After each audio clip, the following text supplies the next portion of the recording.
7 தமிழ், பொறுப்பும் பொது நலமும்.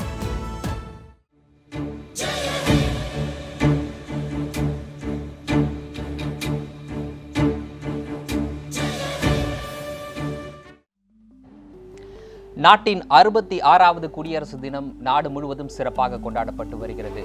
சென்னையில் ஆளுநர் ரோசையா தேசிய கொடியை ஏற்றி வைத்திருக்கின்றார். இன்னும் சிறிது நேரத்தில் டெல்லியில் குடியரசுத் தலைவர் பிரணாப் முகர்ஜி தேசிய கொடியை ஏற்ற இருக்கின்றார். அடுத்த சில மணி நேரங்களில் நாடு முழுவதும் நடைபெறும் கொண்டாட்டங்களை நேரடியாக வழங்க இருக்கின்றோம். குடியரசு தினத்தின் சிறப்பை பகிர்ந்து கொள்வதற்காக நம்முடைய அரங்கத்தில் சிறப்பு விருந்தினர்களும் இணைந்திருக்கிறார்கள். கர்னல் ராமன் மற்றும் கர்னல் மலையப்பன் அவர்கள் நம்மோடு இணைந்திருக்கிறார்கள். நாட்டின் குடியரசு தினத்தினுடைய முக்கியத்துவத்தை பகிர்ந்து கொள்வதற்காக நம்முடன் சிறப்பு விருந்தினர்கள் இருக்கின்றார்கள். தற்போதைய தகவலின்படி சென்னையில் ஆளுநர் ரோசையா மூவண்ண கொடியை ஏற்றி வைத்திருக்கின்றார். அதன் பிறகு சென்னையில் பல்வேறு கலை நிகழ்ச்சிகள் நடைபெற இருக்கின்றன. குறிப்பாக நாட்டினுடைய சிறப்பை பறைசாற்றும் வகையில் பல்வேறு அலங்கார ஊர்திகளினுடைய அணிவகுப்பும் இடம்பெற இருக்கின்றது. இன்னும் சிறிது நேரத்தில் டெல்லியில் குடியரசுத் தலைவர் பிரணாப் முகர்ஜி மூவர்ண கொடியை ஏற்ற இருக்கின்றார். அதன் பிறகு இந்தியாவினுடைய பலத்தை பறைசாற்றும் வகையில் இராணுவ அணிவகுப்பு நடைபெற இருக்கின்றது. அதன் பிறகு முப்படைகளினுடைய அணிவகுப்பையும் குடியரசுத் தலைவர் பிரணாப் முகர்ஜி பார்வையிட இருக்கின்றார். குறிப்பாக இந்த குடியரசு தினத்தை பொறுத்தவரை அமெரிக்க அதிபர் ஒபாமா சிறப்பு விருந்தினராக அழைக்கப்பட்டிருக்கின்றார். அவரும் இந்த குடியரசு தின நிகழ்வில் கலந்து கொள்ள இருக்கின்றார். இது குறித்த நிகழ்வுகளை அடுத்த சில மணி நேரத்திற்கு நேரடியாக பார்க்க இருக்கின்றோம். நம்முடைய அரங்கத்தில் இணைந்திருக்கக்கூடிய சிறப்பு விருந்தினர்களிடம் பேசுவோம். ஐயா, முதலில் உங்களிடம் குடியரசு தினத்தினுடைய சிறப்பு ஒரு வரியில் சொல்ல வேண்டுமென்றால் இந்த தினத்தினுடைய சிறப்பை நீங்கள் எவ்வாறு சொல்வீர்கள்? இது நம்ம தேசத்தோட ஒற்றுமையின் வெளிப்பாடு. இந்த ஒரு தினம் எந்த ஜாதி மதம் எதுக்கு அப்பாற்பட்டது, இது எல்லாருமே கொண்டாடக்கூடிய ஒரு தினம். அதனால் இது அப்புறம் இண்டிபெண்டன்ஸ் டே, இது ரெண்டு தான் எனக்கு தெரிஞ்சு நம்ம தேசத்தோட முக்கியத்துவம் வாய்ந்த இரு தினங்கள். அதை யாரும் மறக்கக்கூடாது. ஒரு இது சொல்ல விரும்புகிறேன்.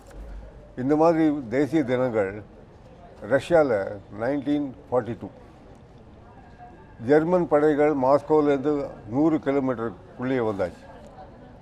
ஆனால் அவங்க அக்டோபர் புரட்சி தினம் அதை மறக்க மாட்டாங்க. அந்த சூழ்நிலையில் கூட அந்த அக்டோபர் புரட்சி தினத்தை அவங்க கொண்டாடினாங்க. மார்ச் பாஸ் பண்ண யூனிட்ஸ்லாம் இராணுவ வீரர்கள்லாம் நேராக அங்கேருந்து கிளம்பி யுத்த ஃப்ரண்ட் லைனுக்கு போயிட்டாங்க. அந்த மாதிரி ஒரு முக்கியத்துவம் வாய்ந்த நாள் ஆக கருத வேண்டும் இந்த ரிப்பப்ளிக் டே.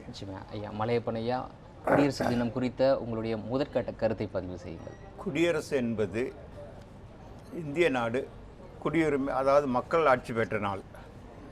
1947 சுதந்திரம் கிடைச்சாலும் 49 வரைக்கும் முந்தி காலத்து அந்த கவர்னர் ஜெனரல் ஆட்சியே நடந்தது. மக்களால் குடியரசு என்பது மக்களால் மக்களுக்காக மக்களாலே ஆட்சி நடத்தப்படுவது. அதை கொண்டாடும் தினமானது. கொண்டாடுவதில் இன்று ஒரு நாள் மட்டுமல்ல, 4 நாட்கள் உண்டு. இன்று இராணுவ மைட், மிலிட்ரி மைட் காட்டுவது, ஜனாதிபதி மற்ற இது. நாளைக்கு நேஷனல் கேடட் கோர்ஸ் NCC அவங்க பிரைம் மினிஸ்டர் கொண்டாடுவார்.